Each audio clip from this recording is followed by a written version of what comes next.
Hi, I'm Nathan Oakley, and Gary Orsum has made yet another response to myself. Well, I say myself, mostly ranty and mostly a repetition of some of the points he'd made previously on other videos about Orphan Red and about myself in his original response.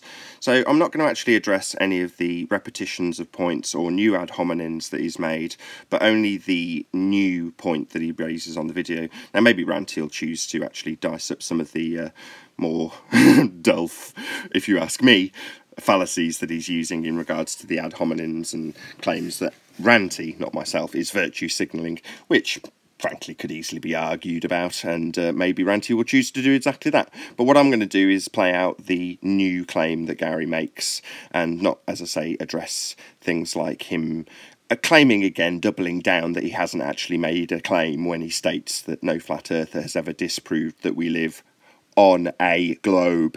Somehow Gary thinks that's not actually making a claim.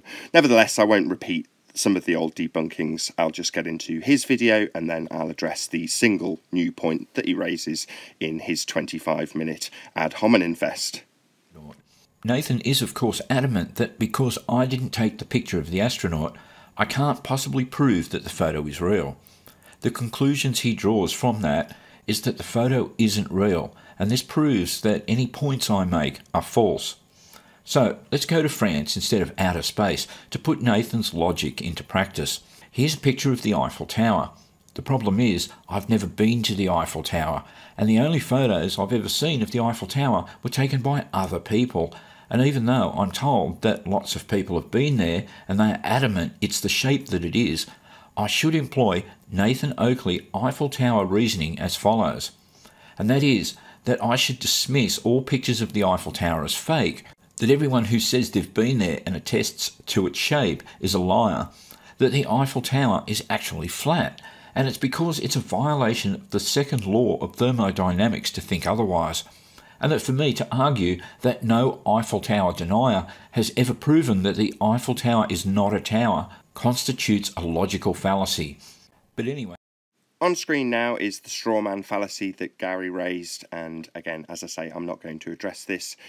He thinks he's burnt this strawman. However, I've already addressed the fact that there's no evidence to support it, and he's just had basically a community guideline strike for his non-adherence to the community guidelines. He offered no evidence in this regard, and I jokingly commented in his video that I would make exactly the same video with the same standard of evidence, but claiming that it's actually him, Gary Orsum, that's actually done this to himself, with the same standard of evidence, of course. But I don't really want to get into that too much. I'd rather refute the central point.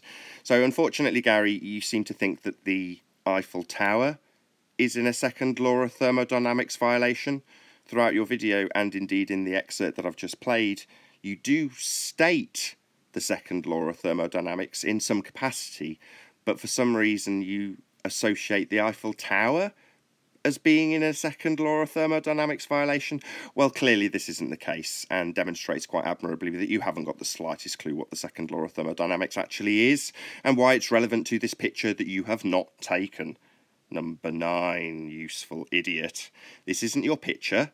That's the central point. This picture is fake. That's the central point. The reason it's fake is because it's a second law of thermodynamics violation, as you have repeated but not understood. So, Gary, the gas on this blue bit you're using to affirm your claim that we live on a globe would fill the space. So the black bit, being space, a vacuum, is a lower pressure system, and the gas, high pressure, would fill that space, making this region, not Paris, space, this region a second law of thermodynamics violation, only proven by the photo given to you by your priest. Number 9. Useful idiot. So I personally have been to Paris. Plenty of people have been to Paris. Not going to space anytime soon though, are we, Gary? This dude here, your priest, says he's been to space. He's giving you a picture of it, and I'm pointing out that it can't possibly be real because It's a second law of thermodynamics violation, Gary. So, maybe you can refute the central point.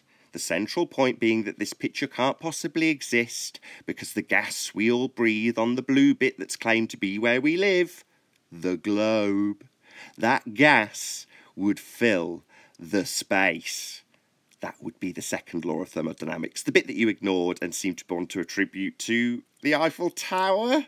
Okay, Gary, nice demonstration of your lack of understanding of the second law of thermodynamics. Maybe research the central point before refuting it and claiming that the Eiffel Tower is situated in a region that violates the second law of thermodynamics, which I assure you, it isn't. I've been Nathan Oakley, and I'll see you all in the next video.